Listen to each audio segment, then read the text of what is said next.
Hi everyone. अगर आप लोगों ने भी आरएस का पेपर दिया है और आरएस के आंसर की आ चुकी है और आंसर की चेक करने के बाद में अगर आप लोगों के उतने मार्क बन रहे हैं जितने मैंने आप लोगों को एक्सपेक्टेड कट ऑफ बताई थी कितनी जानी चाहिए, अगर आप लोगों के उस अराउंड मार्क बन रहे हैं, यानी मैंने आप लोगों को कट ऑफ बताई थी 84 से लेकर 88 के बीच में, अगर आप लोगों के इसके अराउंड मार्क बन रहे हैं तो आप लोगों को अपने मेंस एग्जाम के लिए प्रिपरेशन जरूर स्टार्ट कर देनी चाहिए। तो आज की वीडियो में मैं आप लोगों को मेंस एग्जाम के लिए एक प्रॉपर स्ट्रैटेजी बताने वाली हूँ। स्ट्रैटेजी बताने से पहले सबसे पहले मैं आप लोगों को सारे के सारे सब्जेक्ट जो मेंस एग्जाम में पूछे जाते हैं कि कौन कौन से सब्जेक्ट कितने कितने मार्क के होते हैं, प्रॉपर मार्क के साथ में सारे सब्जेक्ट, पेपर्स, कितने मार्क का पूरा टाइमिंग वगैरह सारा का सारा शेड्यूल जो होता है मेंस का वो शेयर करने वाली हूँ। तो वीडियो को एंड तक देखिएगा ताकि मेंस एग्जाम को लेकर आपको किसी भी तरीके की कोई कंफ्यूजन नहीं रहे। तो चलिए बिना किसी देरी की वीडियो को स्टार्ट करें। हम लोग बात कर रहे हैं आरएस मेंस एग्जाम की। देखिए इसमें टोटल जो होते हैं वो 4 पेपर पूछे जाते हैं।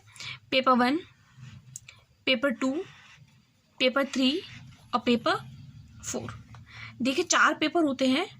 हर पेपर जो होता है वो 200 मार्क का होता है, यानी पेपर 1 भी 200 मार्क का, पेपर 2 भी 200 मार्क का, पेपर 3 भी और पेपर 4 भी। तो इस तरीके से चारों जो पेपर मिला के हो जाते हैं वो 80 मार्क के हो जाते हैं। 800 मार्क के हो जाते हैं। 800 नंबर का पेपर हमारा हो जाता है। हर पेपर के लिए आपको टाइम मिलता है, 3 घंटे का टाइम मिलता है। आपको इसमें आंसर राइटिंग करनी होती है, यानी कि ये ऑब्जेक्टिव नहीं होता है, सब्जेक्टिव पेपर होता है। सबसे पहले अगर मैं बात करूँ पेपर 1 की, तो देखिए पेपर 1 में कौन कौन से सब्जेक्ट आते हैं।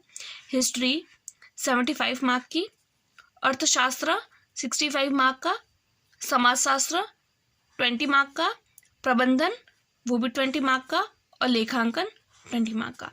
इस तरीके से पूरा पेपर 1 होता है।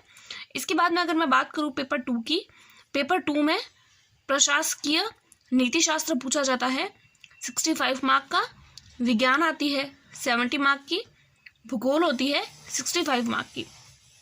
उसके बाद में अगर मैं बात करूँ पेपर 3 की, तो देखिए पॉलिटी प्लस आईआर 75 मार्क की पूछी जाती है, लोक प्रशासन 65 मार्क का, खेल और योग 20 मार्क का और व्यवहार वो भी 20 मार्क का होता है और विधि ये भी 20 मार्क का होता है।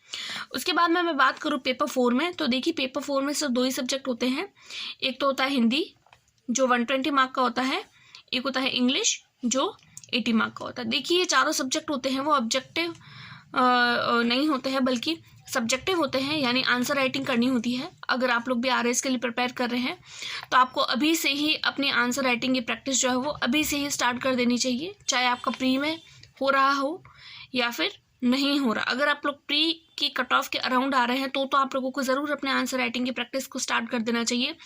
अगर आप लोग उसके अराउंड नहीं भी जा रहे हैं तो भी आप लोगों को प्रिपरेशन स्टार्ट कर देनी चाहिए, क्योंकि इस बार नहीं तो अगली बार आपकी वो चीज़ काम आएगी। आई होप सो आपको ये सारा का सारा जो एक पूरा मैंने फ्लो चार्ट मेंस एग्जाम को लेकर सब्जेक्ट को लेकर बनाया है वो आपको पसंद आया होगा। और अगर आप लोगों को ये कुछ काम का लग रहा है तो आप वीडियो को पॉज करके इसको स्क्रीनशॉट ले सकते हैं ताकि आप लोगों को ये मेंस एग्जाम के प्रिपरेशन के लिए हेल्प करे। इसके अलावा अगर आपको किसी भी एग्जाम के लिए या फिर किसी भी तरीके के नोट्स, हैंड रिटन नोट्स या किसी भी तरीके की अगर आप लोगों को हेल्प चाहिए, किसी भी तरीके की कोई इन्फॉर्मेशन चाहिए तो आप मुझे कॉमेंट कर सकते हैं, मैं आपकी हेल्प ज़रूर करूँगी। इसके अलावा भी अगर आप लोगों की कोई भी क्वेरी या क्वेश्चन होता है तो आप मुझे कमेंट कर सकते हैं, मैं आपको उसका आंसर ज़रूर दूंगी। आई होप सो आपको मेरी वीडियो पसंद आई होगी। मिलते हैं नेक्स्ट वीडियो में, तब तक के लिए टेक केयर, बाय बाय।